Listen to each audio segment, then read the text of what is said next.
Windfence er et ERP-system, hvad kan man sige, sådan et full-service ERP-system med både lagerstyring og produktionsstyring, og vi kan også håndtere koncernregnskaber i Windfence. Mange bruger det som regnskabssystem, det er også integreret fakturering, og vi kan også sende elektroniske fakturer som PayPal og UOL til hele verden. En af fordelene ved at bruge Symantec,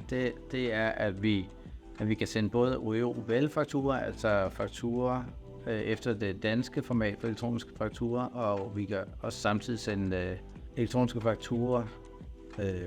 i PayPal-formatet, som er det internationale format for elektroniske fakturer.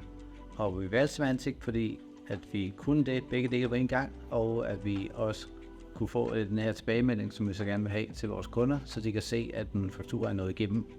Jeg kan sige, at det er det, der er med til at gøre elektroniske fakturer niveauet bedre end bare at sende en pdf med en e-mail, at vi kan se, at fakturen rent faktisk er nået frem og er blevet modtaget den anden ende.